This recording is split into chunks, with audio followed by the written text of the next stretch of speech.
Hello hello hello. आ जाओ भाई आ जाओ, लॉगरिथम पढ़ेंगे एवरीबॉडी।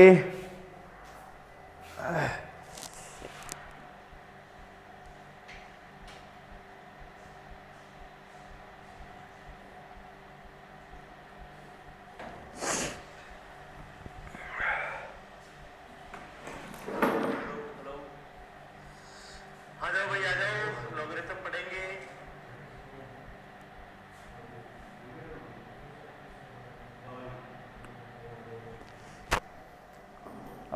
कल अपना थोड़ा सा कोई एक टेक्निकल प्रॉब्लम हो गई थी बच्चों, जिसकी वजह से अपना लेक्चर कल का थोड़ा सा छोटा था। आज ऐसा कोई प्रॉब्लम नहीं है, तो अपन स्टार्ट करते हैं भाई लॉगरिथम। ये अपना 40 to 45 मिनट्स का ये लेक्चर होता है भाई। और तो हमने स्टार्ट कर रखा था बच्चों लॉगरिथम्स, ठीक है। इसमें हमने एक चीज पढ़ ली थी जिसका नाम था एक्सपोनेंशियल फॉर्म। एक्सपोनेंशियल फॉर्म क्या बोलती है कि कोई नंबर n है जो ग्रेटर देन 0 है, उसको आप हमेशा a की पावर b के फॉर्म में लिख सकते हो, जहां पर a आपका 0 से बड़ा हो, a आपका 1 के बराबर ना हो, और b जहां पर आपका कोई भी रियल नंबर हो सकता है। ये जो रिप्रेजेंटेशन है, इस रिप्रेजेंटेशन को मैंने बोला था exponential form of A number. बोला था कि नहीं बोला था?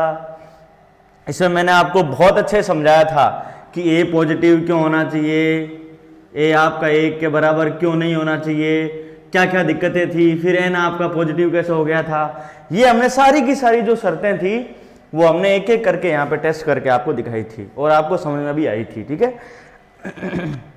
फिर हमने बोला था कि जो ये एक्सपोनेंशियल फॉर्म है, जो आपकी एक्सपोनेंशियल फॉर्म है, उसमें जैसे 25 है उसको मुझे 37 की पावर क्लाउड के रूप में लिखना है। तो प्रॉब्लम थी इस क्लाउड को कैलकुलेट करना, और इस क्लाउड को कैलकुलेट करने के लिए ही आपके सामने जो कॉन्सेप्ट आया, और वो कॉन्सेप्ट क्या था? वो कॉन्सेप्ट था लॉगरिथम्स का, ठीक है भाई। तो ये कॉन्सेप्ट कैसे काम करता है वो आप लोग बड़े ध्यान से देखो, कैसे काम करता है ये। तो देखो आप, तो ये आपका कुछ ऐसे काम करता है कि जैसे आपके सामने कोई रिप्रेजेंटेशन है n बराबर a की पावर b, ठीक है। अगेन मैं लिखूंगा, ये बार बार आपको बेटा ध्यान रखना है कि इस रिप्रेजेंटेशन की शर्तें क्या है। तो इस रिप्रेजेंटेशन की ये शर्तें हैं, ये बिल्कुल सही रिप्रेजेंटेशन है। इसमें मेरी प्रॉब्लम क्या है? प्रॉब्लम है मुझे b को फाइंड आउट करना है ना, फाइंड b को फाइंड करना, यही मेरी एक समस्या है। बाकी n और a को चूज करना मेरे लिए कोई बड़ी बात नहीं है। इसी के लिए क्या किया जाता है, इसी रिप्रेजेंटेशन का दूसरा फॉर्म दिया गया, वो था log n to the base a equal to b। आप समझ रहे हो कि नहीं समझ रहे हो कि जो n बराबर a की पावर b है, उसी को आपने, वही इसके बराबर है और ये इसके बराबर हो, किसके बराबर है? वो log n to the base a बराबर p। दिक्कत क्या थी? b को कैलकुलेट करना। तो बोलने वाले ने बोला भाई जो b की वैल्यू होगी ना, वो होगी log n to the base a। इसको रीड कैसे किया जाता है? इसको रीड किया जाता है log of n to the base a। ऐसे इसको रीड किया जाता है, ऐसे इसको पढ़ा जाता है। इसको कैसे पढ़ा जाता है? इसको पढ़ा जाता है log n to the base a। और ये जो n है, जो log के आर्गुमेंट में आया है, इसको बोला जाता है log का आर्गुमेंट। इसको क्या बोलते हैं बच्चों? इसको log का आर्गुमेंट बोलते हैं। और ये यहां जो लिखा जाता है उसको बोला जाता है बेस। तो अब देखो b क्या है, अब यहां से इसको समझो कि log आखिर क्या है। log एक नंबर है, log एक संख्या है, वो आपको क्या देती है? वो आपको b देती है। और इस b का क्या मतलब है? b का मतलब है b वो संख्या है जिसमें मैं a की पावर लगाऊं जिससे मुझे n मिल जाए। अरे हाँ कि ना, यही तो log है भाई। कैसे समझो इस बात को? जैसे 25 बराबर लिखा था 5 की पावर 2, इसी का मैं यदि लॉगरिथमिक रिप्रेजेंटेशन लिखूंगा तो मैं लिखूंगा क्या? log 25, ये इधर का जो 25 है, इधर का ये बेस है, वो यहाँ पे बेस चला जाएगा, और इसकी वैल्यू कितनी आनी है? 5 आनी है। तो इसका मतलब ये बना कि मैं 5 की क्या पावर लगाऊं कि मुझे 25 मिल जाए, तो उत्तर है 2। तो सिमिलरली log ये तो है कि भाई मैं बेस की क्या पावर लगाऊं कि मुझे आर्गुमेंट मिल जाए, तो आंसर है 2, और वही log का वैल्यू होता है। अरे भाई समझे कि नहीं समझे? तो लॉग का वैल्यू क्या होता है? लॉग का वैल्यू होता है बेस की वो पावर जिससे मुझे उसका आर्गुमेंट मिल जाए, और यही तो प्रॉब्लम थी जो मुझे फाइंड आउट करनी थी। समझ रहे हो? यहां पे आप हर एक चीज को आप ध्यान से समझें। एक बार मैं इसको दोबारा आपके सामने लिख रहा हूं कि जो एक्सपोनेंशियल फॉर्म है उसी को लॉग की फॉर्म में जस्ट कन्वर्ट किया हुआ है। किसी को कोई दिक्कत तो नहीं है भाई यहां पर आपके? Anybody is having any doubt? Okay, क्या है? log n to the base a is equal to b। इसका मतलब होता है n बराबर a की पावर b, जहां पर n क्या होना चाहिए? ग्रेटर देन 0, a क्या होना चाहिए? ग्रेटर देन 0, a क्या होना चाहिए? 1 के बराबर नहीं होना चाहिए, और b कुछ भी हो सकता है। यही आपकी एक्सपोनेंशियल फॉर्म की कंडीशंस थी। तो ऑब्वियसली एक्सपोनेंशियल को ही लॉग में लिखा है, तो लॉग की भी मेरी वही कंडीशन रहेगी। तो आपका देखो लॉग में बन गया log alpha to the base beta. तो बीटा को तो मैं बोलूंगा लॉग का बेस, और अल्फा को मैं बोलूंगा लॉग का आर्ग्यूमेंट। और लॉग को डिफाइन होने के लिए to define log alpha to the base beta क्या क्या होना चाहिए? अल्फा पॉजिटिव होना चाहिए, अल्फा मतलब ये n, बेस जो है वो पॉजिटिव होना चाहिए, और बेस कभी भी 1 के बराबर नहीं होना चाहिए। ये यदि 3 शर्तें आपने सेटिस्फाई करवा दी तो आपका लॉगरिथम डिफाइंड है, वरना आपका लॉग डिफाइन नहीं होगा। अरे भाई एक चीज समझो, लॉग है ना, लॉग कहां से आया है? लॉग आपका एक्सपोनेंशियल फॉर्म से आया है। तो लॉग भी तो तभी डिफाइन होगा जब एक्सपोनेंशियल फॉर्म डिफाइन होगी। अरे हाँ कि ना? तो ले दे के बात ये है कि जैसे 36 बराबर 6 का स्क्वायर लिखते हो, ये रिप्रेजेंटेशन लिखो, या आप log 36 टू द बेस 36 बराबर 2 लिखो, दोनों ही बातें बिल्कुल बराबर है। समझ गए कि नहीं समझ गए इस बात को? समझ गए आप इस बात को? किसी को कोई डाउट है तो मुझे लिखो भाई कमेंट सेक्शन में। आप लोग जो इस लेक्चर को देख रहे हो वो कौन लोग हो, थोड़ा सा एक बार मुझे हाय लिख के अपना नाम बताओ तो मैं आप लोगों के बारे में जानना चाहूंगा। अपना नाम बताओ बच्चों।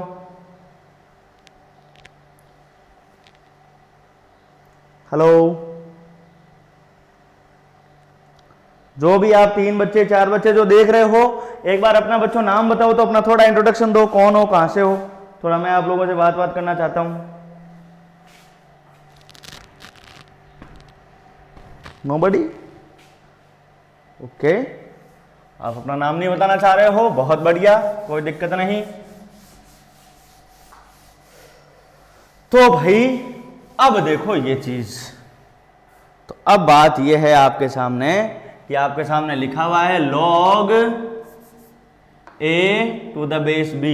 तो इसको रीड किया जाता है, कैसे रीड किया जाता है? इसको रीड करोगे log a to the base b, इसको ऐसे रीड किया जाता है।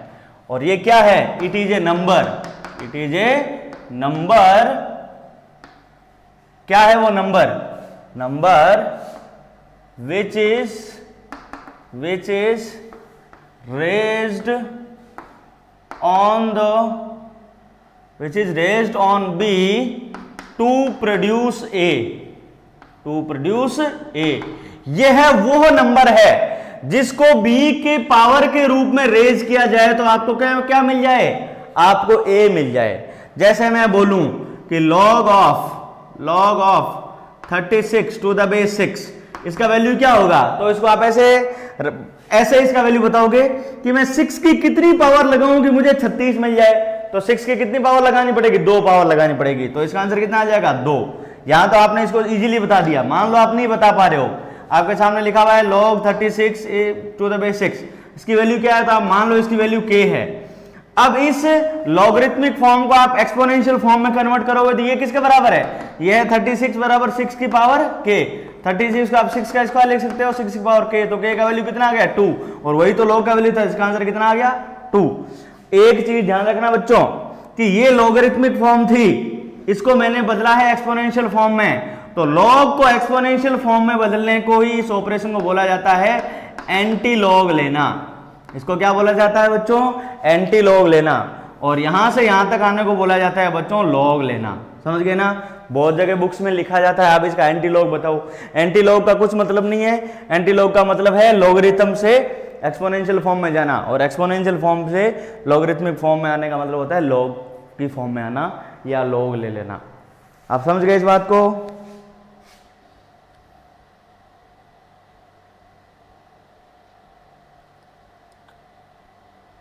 अभिषेक नाथ सर यू आर ग्रोइंग। क्या मैं मोटा हो रहा हूँ क्या? इतना मोटा लग रहा हूँ?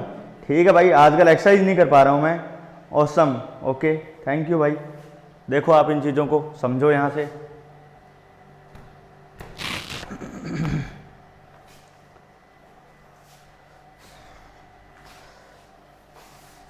आगे कुछ आप मुझे अब इनके क्वेश्चंस मुझे आप करके दिखाओ। देखो भाई, आपको कोई बोल दिया जाए log 5 टू द बेस 25, इसकी वैल्यू क्या होगी बताओ, देखें आप लोग।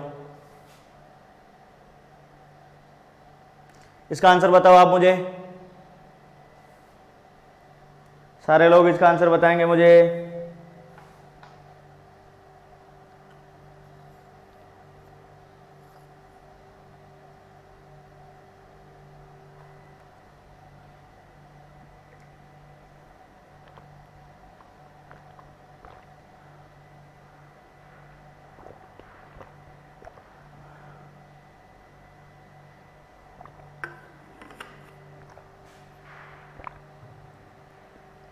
तो कैसे करोगे भाई आप इसको, क्या बताओगे इसका? तो आपको यही क्वेश्चन पूछना है कि मैं 25 के ऊपर क्या पावर रेज करूं कि मुझे 5 मिल जाए। तो मान लो कि इसका वैल्यू आपका k है, इसी को आप किस पे कन्वर्ट कर लो, एक्सपोनेंशियल फॉर्म में। तो ये इधर का आर्गुमेंट तो इधर का इधर रह जाएगा, ये बेस है वो यहाँ पे बेस आ जाएगा, और ये नंबर पावर के फॉर्म में चला जाएगा।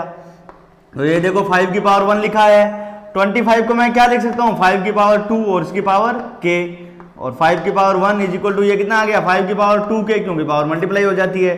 इसका मतलब क्या हो गया, इसका मतलब हो गया 2k इज इक्वल टू 1। इसका मतलब k की वैल्यू कितनी आ गई, 1/2। तो इसका आंसर कितना आ गया, 1/2। और ये बड़ा कॉमन सेंस वाली बात भी है। देखो अब मैं अगेन वो क्वेश्चन पूछता हूं कि 25 की क्या पावर रेज करूं कि मुझे 25 मिल जाए। तो ऑब्वियस बात है मुझे 25 का रूट लेना पड़ेगा, यानी अपने को पता है ना कि जो रूट 25 है वो 5 के बराबर होता है। रूट 25 का मतलब होता है ना कि 25 की पावर 1/2 बराबर 5। तो 25 की क्या पावर रेज करूं कि मुझे 5 मिल जाए, तो आंसर है 1/2। तो उत्तर आ गया 1/2। कोई दिक्कत किसी को?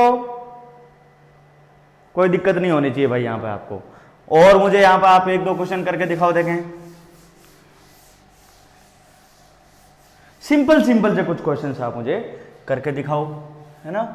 आपको बताना है मुझे यहाँ पर log ऑफ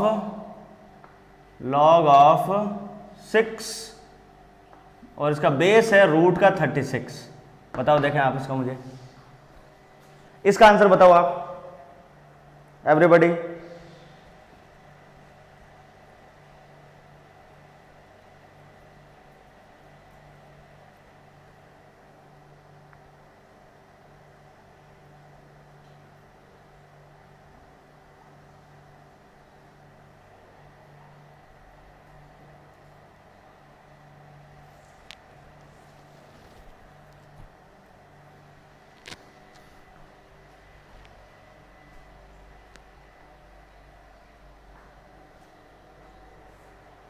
बताओ देखे इसका आंसर आप सारे लोग।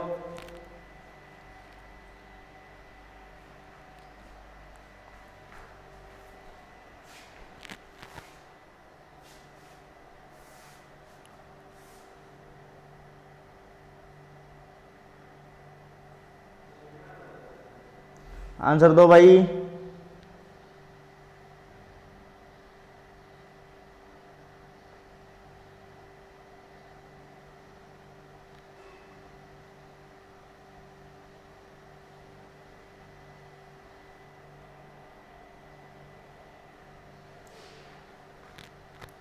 कोई आंसर नहीं आ रहा है आप लोगों का, क्यों भाई, ऐसा क्यों?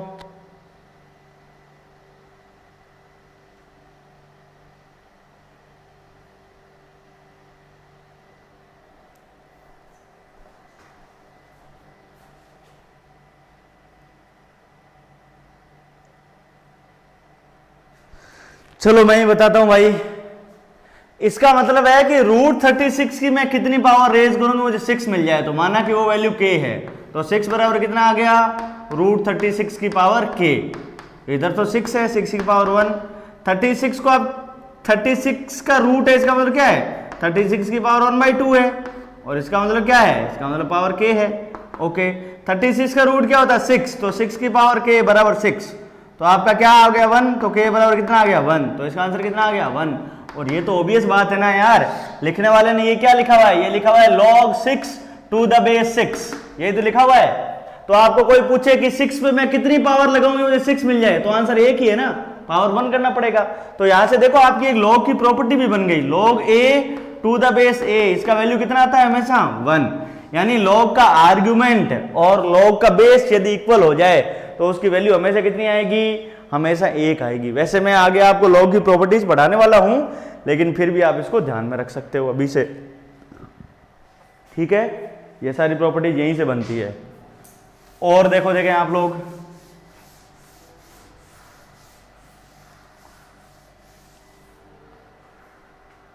आपको कोई पूछे log 1 to the base 25, इसका आंसर बताओ, देखें इसका आंसर बताओ आप सारे लोग।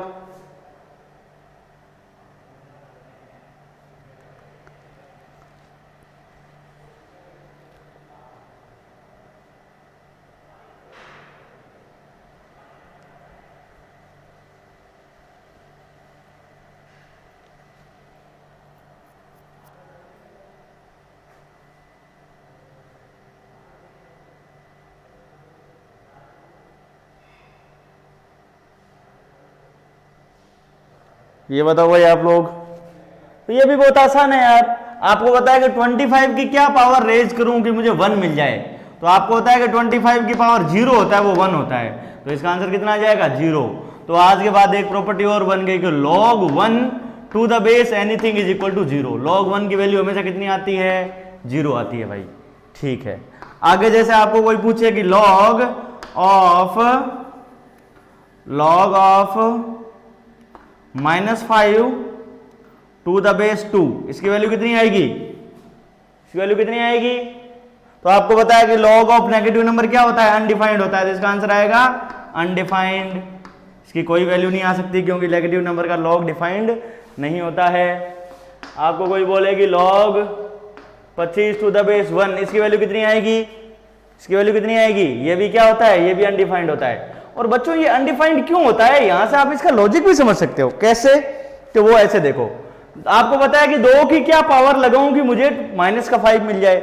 आप यार 2 की कोई भी पावर लगाओगे तो वो एक पॉजिटिव नंबर मिलेगा ना आपको हमेशा, तो 2 की कोई भी पावर लगाने से नेगेटिव नंबर थोड़ी मिल सकता है। इसलिए इस सवाल का कोई आंसर ही नहीं है, आंसर नहीं है मतलब अनडिफाइंड है, उसको आप डिफाइन ही नहीं कर सकते। सिमिलरली आप यहां देख लो, 1 की क्या पावर लगाऊं कि मुझे 25 मिल जाए, यार 1 की आप पावर कुछ भी लगा दो आपको कभी भी 25 नहीं मिलने वाला है। 1 की पावर कुछ भी आप लगाओगे ना वो हमेशा 1 ही मिलेगा, इसका मतलब ये भी क्या हो गया अनडिफाइंड हो गया। तो कॉमन सेंस की बातें ये सारी की सारी, इसमें कहीं कोई दिक्कत वाली बात नहीं है। समझ गए आप इस बात को। और देखो आप इसमें आपको कोई बोले कि log of 25 to the base -5, इसका आंसर क्या होगा। अब देखो भाई, आपको वही पूछा जाए कि -5 की कितनी पावर लगाऊंगी मुझे 25 मिल जाए, तो आप बोलोगे सर -5 की पावर 2 कर लो, तो -5 × -5 तो 25 होता है, तो इसका आंसर 2 आ जाना चाहिए। ये भी आपका गलत है। आपको बता रखा है कि नेगेटिव बेस डिफाइन नहीं होता है। कल का लेक्चर आप देखोगे तो log a to the base b तभी डिफाइंड है जब a पॉजिटिव हो, b भी पॉजिटिव हो और b आपका 1 के बराबर नहीं हो। ये आपको बिल्कुल घोट लेना है। ये तभी डिफाइन होगा जब वो तीनों शर्तें सेटिस्फाई होंगी, अदरवाइज ये डिफाइन नहीं होगा। log का बेस नेगेटिव नहीं हो सकता। इसका आंसर भी क्या आएगा, इसका आंसर आएगा अनडिफाइंड। ये अपरिभाषित है भैया, इसकी कोई डेफिनेशन नहीं है मैथमेटिक्स में। फिर आप बोलोगे सर ये यहाँ तो हो रहा है, अरे भाई ये किसी पर्टिकुलर केस में हो जाएगा लेकिन हमेशा ऐसा नहीं होगा। एग्जाम्पल हम आपको दिए थे, है ना, कल के लेक्चर में आपको पता चल जाएगा कि बेस नेगेटिव क्यों नहीं होना चाहिए। ये कल के लेक्चर में आपको बात बताई हुई है। समझ गए आप लोग। यहां तक किसी को कोई दिक्कत नहीं है भाई? चलो यदि यहां तक दिक्कत नहीं है तो फिर अपन आगे बढ़ते हैं। अभी हम लोग टॉपिक इनइक्वालिटी वाले टॉपिक पढ़ते आ रहे हैं। तो आप मुझे बताओ, देखें भाई लॉग को डिफाइन होने के लिए, है ना, तो आप बताओ देखें, फाइंड डोमेन ऑफ किसका भाई?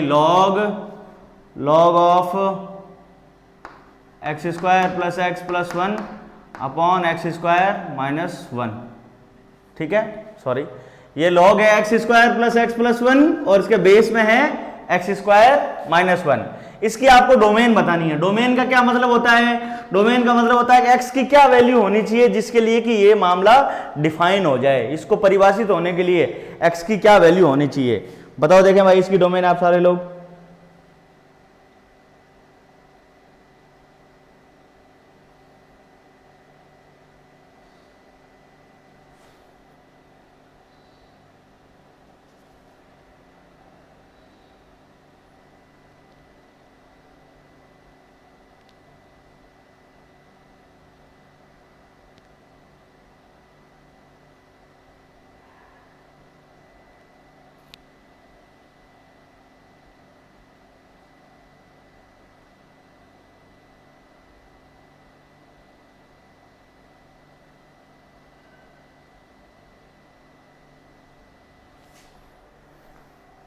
बताओ सारे लोग इसका आंसर भाई।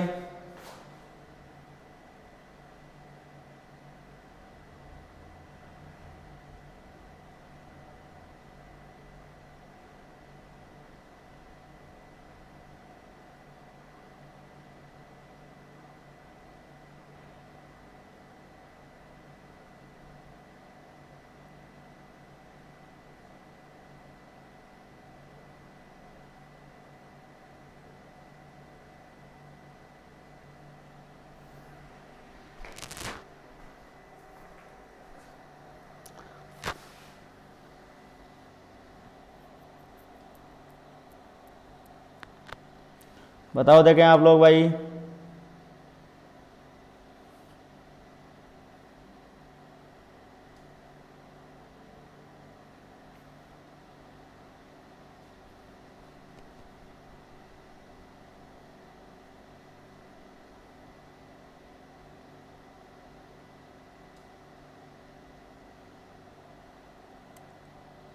चलो भाई बताते हैं आपको।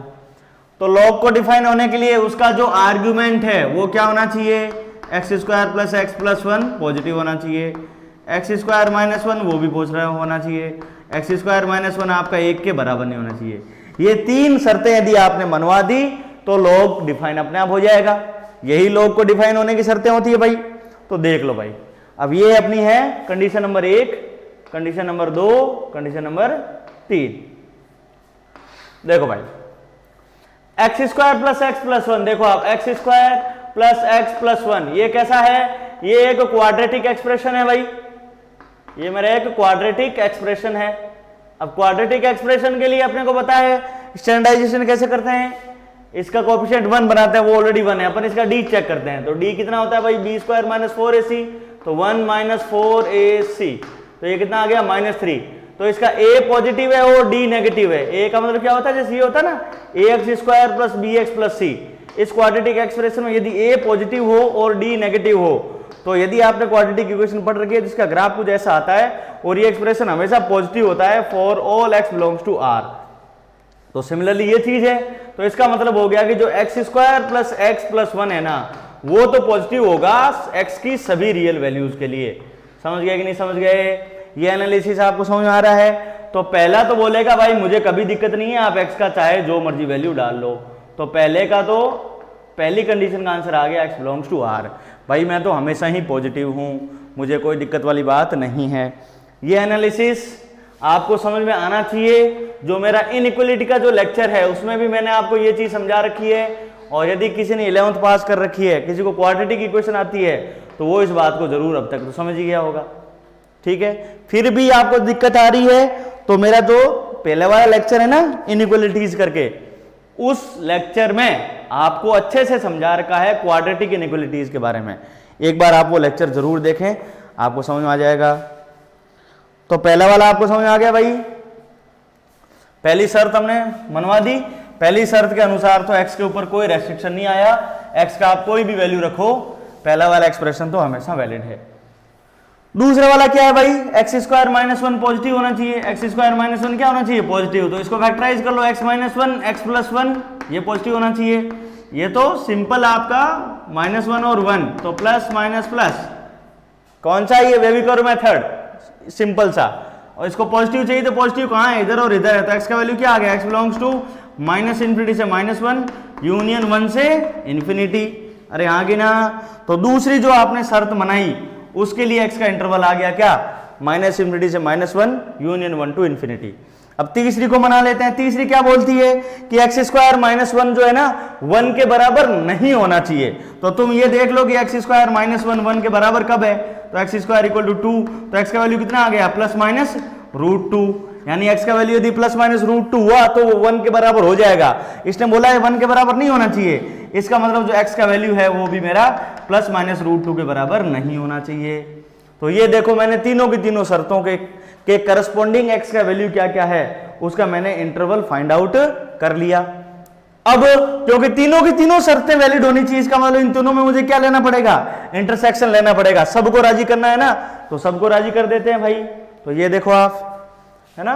तो इसको मैं यहां से थोड़ा सा मिटाऊंगा और तीनों के तीनों जो सॉल्यूशन है उनको मैं एक बार लिखता हूं।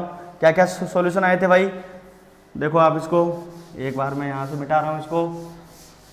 तो सॉल्यूशन आया था पहली शर्त थी x square plus x plus one positive होना चाहिए। ये तो हमेशा पॉजिटिव है, तो x belongs to R. X square minus one मेरा ग्रेटर देन जीरो होना चाहिए, उसके लिए एक्स आया था मेरा माइनस इन्फिनिटी से माइनस वन यूनियन वन से इन्फिनिटी। ओके, ये आया था x square minus one not equal to one, तो उसके लिए आया था कि एक्स का वैल्यू मेरा प्लस माइनस रूट टू के बराबर नहीं होना चाहिए। तो ये तीन शर्तें ही तो थी मेरे भाई। अब इन तीनों का इंटरसेक्शन ले लो। इंटरसेक्शन लेने के लिए आपको रियल लाइन पे प्लॉटिंग करनी होगी। तो पॉइंट क्या क्या है, माइनस वन है, वन है, माइनस का रूट टू है, तो वो माइनस का रूट टू यहाँ पे कहीं होगा, रूट टू यहाँ पे कहीं होगा। बहुत बढ़िया। और आर है कोई, पहला सॉल्यूशन क्या है, एक्स बिलोंग्स टू आर, यानी सब कुछ, तो सारी सारी लाइन ले ली। दूसरा बोलता है कि माइनस इन्फिनिटी से माइनस वन इंक्लूडेड नहीं है इसलिए ओपन ऑल, और वन टू इन्फिनिटी, तो ये लो वन टू इन्फिनिटी। दूसरा बोलता है कुछ भी सब कुछ हो जाओ लेकिन एक्स की value plus minus root two के बराबर नहीं होनी चाहिए, यानी सब कुछ हो जाए लेकिन ना तो माइनस रूट टू हो और ना ही आपका प्लस का रूट टू हो। तो ये लो इसकी प्लॉटिंग हो गई। अब मुझे तीनों को सेटिस्फाई करना है, तो इसका मतलब तीनों का इंटरसेक्शन लेना होगा। तो देखो भाई इंटरसेक्शन, एक तो ये वाला पोर्शन कॉमन आ रहा है, एक इसके आगे आगे का पोर्शन कॉमन आ रहा है। तो देखो कैसे लिखूंगा मैं, लिखूंगा x belongs to minus infinity से माइनस वन। अगला है यूनियन वन टू इन्फिनिटी, ये भी कॉमन है, लेकिन इसके कॉमन में ना तो रूट टू है ना प्लस का रूट टू ना माइनस रूट टू, इसलिए मैं लगाऊंगा माइनस का चिन्ह इसमें। इसमें से क्या घटाना है, इसमें से मुझे माइनस का रूट टू भी घटाना है और रूट टू भी घटाना है। ये दो पॉइंट मेरे को इसमें से माइनस करने हैं। तो यही मेरा इसका आंसर आ गया। किसी को कोई दिक्कत, anybody is having any kind of problem, किसी को किसी प्रकार का कोई इशू हो, कोई संकट हो, समाधान आपको चाहिए तो बताइए, आपकी सेवा में हाजिर हैं यहां। लास्ट का शायद आपके ये विजिबल नहीं रहा होगा, मैं उसको एक बार जो फाइनल सॉल्यूशन है उसको मैं एक बार और लिख देता हूं, शायद आपको दिखा नहीं होगा। तो फाइनल इसका जो सॉल्यूशन है ना बच्चों, वो कुछ ऐसा है। फाइनल सॉल्यूशन क्या है, तो वो कुछ ऐसा है, x belongs to minus infinity से माइनस वन यूनियन वन से इन्फिनिटी, और इसमें से आपने माइनस का रूट टू और रूट टू, ये दो पॉइंट आपने इसमें से माइनस कर दिए हैं। ये इस क्वेश्चन का आपका फाइनल आंसर है। समझ गए आप लोग, ऐसा है। तो डोमेन वगैरह के जो क्वेश्चन है उसमें तो बस आपको सिंपल इनइक्वालिटी को ही सॉल्व करना है, ठीक है। आप में से बहुत सारे बच्चे होंगे जो साथ के साथ नोट्स नहीं बना पा रहे हैं, तो उसके लिए यही करना है। ये लेक्चर लाइव लेक्चर है फिलहाल, तो लाइव जो ही खत्म होगा उसके बाद ये लेक्चर अपलोड हो जाएगा। अपलोड हो जाएगा तो आप लेक्चर को दोबारा रन करना, आप प्ले पॉज करके अपने नोट्स बना लेना, या चलते लेक्चर में बनाना चाहो तो आप स्क्रीनशॉट ले लो, और उन स्क्रीनशॉट का फिर आप अपने हिसाब से कॉपी में उतार लो, जहाँ कुछ करना है आप कर लो, ठीक है। हेल्प मिलेगा आपको जरूर जरूर से, ठीक है भाई। एक क्वेश्चन आप मुझे और करके दिखाओ। Example, find domain. अगेन आपको डोमेन ही निकालनी है किसकी, वो है लॉग, बेस में तो 10 है और यहां लिखा हुआ है 1 + x क्यूब, 1 + x क्यूब। इसकी आप मुझे डोमेन बताओ, देखें एवरीबॉडी।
बताओ भाई।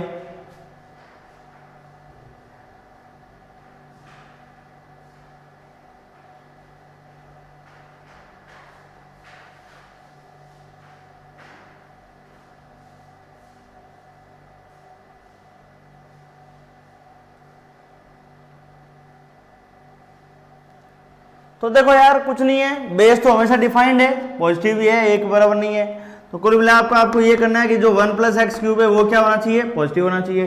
तो ये देखो भाई, ये क्या है, ये 1 क्यूब + x क्यूब ही लिखा हुआ है ये। तो ये ले देख आपके सामने a क्यूब + b क्यूब लिखा हुआ है। इसका मैनिपुलेशन कैसे होता है, इसका होता है a + b × a² - ab + b²। अरे भाई हाँ की ना, a क्यूब + b क्यूब का आप ऐसा लिख सकते हो ना, 9th क्लास में पढ़ाया जाता है ये। तो इसका मतलब जो आपका 1 + x क्यूब है उसको आप क्या लिख सकते हो, उसको लिख सकते हो आप x + 1 × x² - x + 1, क्योंकि a का वैल्यू 1 है, b का वैल्यू x है। तो आप ये हो जाएगा बस। तो अब तो बात ही खत्म है। तो कैसे भाई, वो ऐसे कि आपका जो x + 1 × x² - x + 1 ये क्या होना चाहिए, ये आपका पॉजिटिव होना चाहिए। ओके, अब तुम देखो ये क्वाड्रेटिक एक्सप्रेशन आ गया फिर से। तो आपको मेरा जो पिछला वाला लेक्चर है क्वाड्रेटिक इनइक्वालिटी पे, वहां पे जाना पड़ेगा।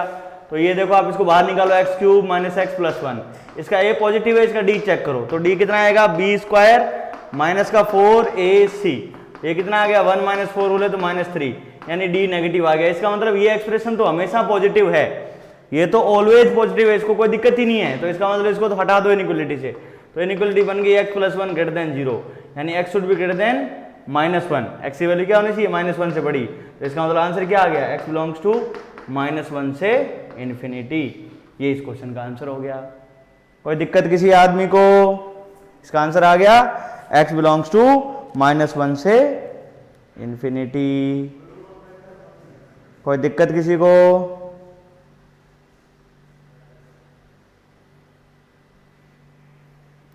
आई होप किसी को कोई दिक्कत नहीं होगा। तो इस प्रकार से आप लॉग की जो डोमेन के क्वेश्चन है वो आप आराम से कर सकते हो। आगे बढ़ते हैं भाई अपन। अब आप देखो भाई इसमें लॉग की प्रॉपर्टीज। तो आप देखोगे भाई प्रॉपर्टीज ऑफ लॉग। तो नेक्स्ट टॉपिक लिखिए आप, प्रॉपर्टीज ऑफ लॉगरिथम। तो पहला प्रॉपर्टी तो वही बन गया कि जो log a to the base b है, इसकी जो वैल्यू मान लो आपका इसका वैल्यू है k के बराबर, तो आप इसको कैसे लिख सकते हो, इसको लिख सकते हो a is equal to b की पावर k। पहला प्रॉपर्टी तो यही हो गया भाई आपके सबसे इंपॉर्टेंट प्रॉपर्टी, कि जो लॉगरिथमिक फॉर्म है उसको आप एक्सपोनेंशियल फॉर्म में लिख सकते हो और एक्सपोनेंशियल फॉर्म को आप लॉगरिथमिक फॉर्म में लिख सकते हो। ये अपना आप में पहली प्रॉपर्टी हो गई। लिखो भाई प्रॉपर्टी नंबर 2, तो प्रॉपर्टी नंबर 2 लिख डालो। 2 क्या है, 2 में देखो आप log a to the base a, यानी a का वैल्यू a की क्या पावर लगाऊंगी मुझे a मिल जाए, तो इसका आंसर है 1। तो log a to the base a हमेशा कितना आता है, 1 आता है। प्रॉपर्टी नंबर 3 लिखो। प्रॉपर्टी नंबर 3 है कि log 1 to the base a की क्या पावर लगाऊंगी 1 मिल जाए, तो इसका आंसर है हमेशा 0। अब आप में से बहुत सारे बच्चे बोलेंगे सर ये डिफाइंड होना चाहिए, तो प्रॉपर्टी लिखा रहे हैं ना, तो ये log हमेशा डिफाइंड है, ये अंडरस्टूड है ना। Properties of log if defined है ना, ये आप चाहो तो यहाँ लिख सकते हो इफ डिफाइंड, यदि परिभाषित है। अब भाई परिभाषित है का क्या मतलब है कि यहाँ पर a आपका पॉजिटिव होना चाहिए, a आपका 1 के बराबर नहीं होना चाहिए, तो ये बात मैं बार बार लिखूंगा नहीं, ये इस प्रॉपर्टी में अंडरस्टूड है कि ये सब कुछ यहाँ पर आपका डिफाइंड है, तभी ये प्रॉपर्टीज वर्क करेगी। देखो यार जो चीज डिफाइंड ही नहीं है तो उसके प्रॉपर्टी तो क्या ही काम करेगी, है ना, ये अपन सारे लोग वैसे भी जानते हैं। समझ गए आप इस चीज को? ओके ठीक है। अगला देखो आप प्रॉपर्टी नंबर 4। प्रॉपर्टी नंबर 4 क्या है, a की power log b to the base a, इसका वैल्यू आता है b के बराबर, है ना। इस प्रॉपर्टी को आप थोड़ा सा समझिए, आसानी है, थोड़ा सा मैं इसको यहां पर आपको इसको एलाबोरेट कर रहा हूं। क्या लिखा हुआ है कि a है और a की पावर क्या है, a की पावर में है log b to the base a। यदि ऐसा लिखा हुआ है तो ये प्रॉपर्टी होती है कि इसका वैल्यू किसके बराबर आता है, b के बराबर आता है। कैसे भाई ये b के बराबर कैसे आ गया, तो सबसे पहले देखो ये लिखा हुआ क्या है, ये लिखा हुआ है a की पावर, यहां पर 1 ही होना चाहिए, यहां कोई संख्या नहीं होनी चाहिए 3 5 10, ठीक है, और इसका बेस a ही होना चाहिए, तो इतना जो नंबर है वो कट के वैल्यू b दे देता है। तो इसका आप प्रूफ देख लो, सिंपल सा प्रूफ है, प्रूफ भी ऐसा कोई बड़ा नहीं है। तो ये जो log b to the base a है, इसका वैल्यू मान लो कि ये k के बराबर है, माना कि ये किसके बराबर है, k के बराबर है, ठीक है। तो यहां से क्या आ जाएगा, यहां से आ जाएगा b बराबर a की पावर k, b बराबर क्या आ गया बच्चों, a की पावर k, b बराबर क्या आ गया, a की पावर k। तो अब ये जो आपने k माना था वो आप इसको इस ओरिजिनल इक्वेशन में इसको सब्स्टिट्यूट करो, तो a की पावर क्या लिखा हुआ है, a की power log a to the base b, इसको आपने क्या माना है, k माना है, तो ये a की पावर k लिखा हुआ है और a की पावर k किसके बराबर है, b के बराबर है। तो ये लो हेंस प्रूव्ड, ये इसका प्रूफ है, बहुत ही फालतू सा प्रूफ है छोटा सा। इसको देखो, इसको बस समझना है आपको, है ना, इसकी समझदारी ही सबसे इंपॉर्टेंट है। तो प्रॉपर्टी क्या बनी है, एक बार और लिख रहा हूं, ये प्रॉपर्टी वो है जो काफी बच्चों को कई बार कंफ्यूज कर देती है। तो प्रॉपर्टी है कि a की power log b to the base a, ये जो बेस है और ये बेस है दोनों सेम यदि हैं तो ये पूरा खत्म होकर के वैल्यू b के बराबर दे देता है। ये आपके log की प्रॉपर्टी है। किसी को कोई दिक्कत यहां पर, anybody is having any kind of problem, नहीं होना चाहिए। तो 4 प्रॉपर्टी हो गई भाई आपकी log की। आगे की प्रॉपर्टी लिखो 5वीं।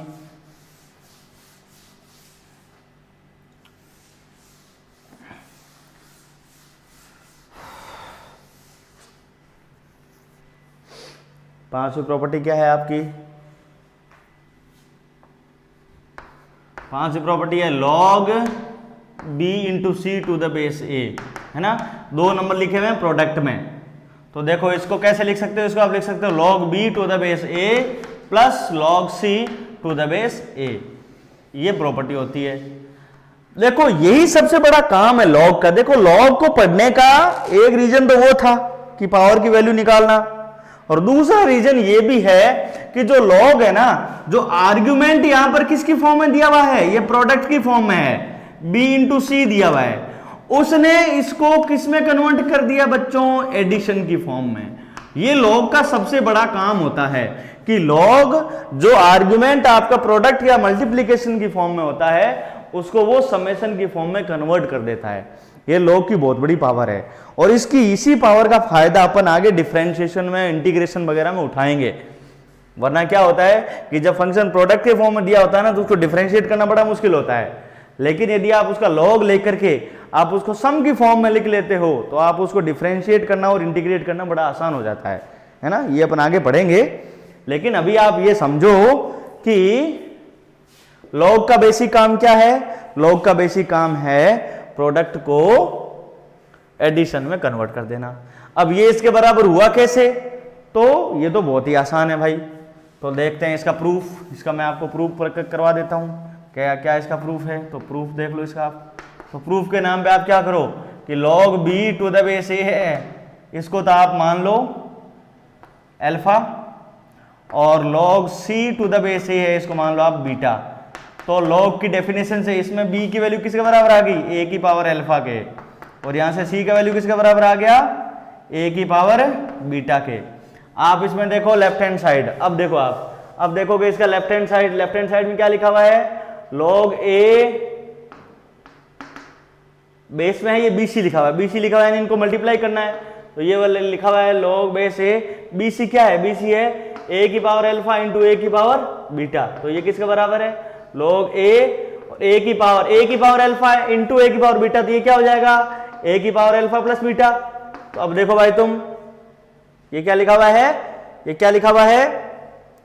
अब देखो तुम इसमें एक चीज और तुम कर सकते हो, यहां से तुम्हें क्या चाहिए, तुम्हें क्या चाहिए, b इंटू सी चाहिए। तो तुम यहां से इसको मल्टीप्लाई कर लो। तो b इंटू सी किसके बराबर आ गया, b इंटू सी आ गया मेरा a की पावर अल्फा इंटू a की पावर बीटा के बराबर। तो b इंटू सी किसके बराबर आ गया, b इंटू सी आ गया मेरा a की पावर अल्फा प्लस बीटा के बराबर। ये एक्सप्रेशन आया कि नहीं आया। इस एक्सप्रेशन का मतलब क्या, जब भी तुम्हारे पास n बराबर a की पावर b लिखा होता है तब आप इसको क्या लिख सकते हो, इसको लिख सकते हो log n to the base a बराबर b। ऐसा लिख सकते हो नहीं। ये आपकी कौन सी फॉर्म है, ये एक्सपोनेंशियल फॉर्म है। इसको लॉगरिथमिक फॉर्म में यदि मैं कन्वर्ट करूंगा तो ये क्या आ जाएगा, ये आ जाएगा log bc to the base a, और इक्वल टू क्या हो जाएगा मेरा अल्फा प्लस बीटा। और अल्फा की वैल्यू क्या है, अल्फा की वैल्यू देखे भाई, ये है log bc to the base a बराबर, अल्फा की वैल्यू क्या थी, अल्फा की वैल्यू थी log b to the base a, और बीटा की वैल्यू थी log c to the base a। तो ये लो इसका प्रूफ, हैंस प्रूव्ड, इति सिद्धम। समझ गए आप इस बात को, एवरीबॉडी इज विथ मी, किसी को कोई दिक्कत नहीं है, कोई दिक्कत हो तो आप लोग बताओ भाई। तो इस प्रकार से आप लॉग की प्रॉपर्टीज को आराम से प्रूव कर सकते हो बिना किसी हेडेक के।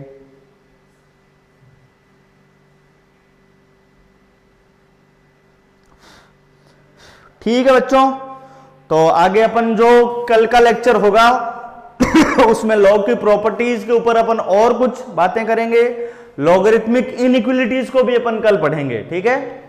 और इस प्रकार से अपन इस लॉग के टॉपिक का आगे 1 या 2 लेक्चर के बाद इसको खत्म कर डालेंगे, ठीक है। जुड़े रहिए आप लोग, ज्यादा से ज्यादा अपने जो साथी लोग हैं उन तक इन लेक्चर्स को आप स्प्रेड करिए। और आप लोग सिर्फ और सिर्फ यहाँ पर ज्ञान ले रहे हो, ये हमारा प्लान है साइटोन प्रो प्लान को इमीडिएटली सब्सक्राइब करिए। 1500 रुपये उसकी पर मंथ की आपकी फीस है। इसमें हम आपको फिजिक्स, केमिस्ट्री, मैथ, बायो, चाहे आप IIT के बच्चे हो चाहे आप नीट के स्टूडेंट हो, आपको इन फ्री लेक्चर्स के साथ साथ प्रॉब्लम शीट, इनका स्टडी मटेरियल, और आपको जो प्रॉब्लम शीट मिलती है उनका वीडियो सॉल्यूशन और उनकी सॉल्यूशन शीट वगैरह, ये सब कुछ हम लोग प्रोवाइड करवाते हैं, जिससे आपकी अच्छे से तैयारी होती रहती है। तो आप लोग इमीडिएटली साइटोन प्रो जो प्लान है उसको सब्सक्राइब करो ताकि आपकी और अच्छी प्रिपरेशन हो सके, ठीक है भाई, ठीक है।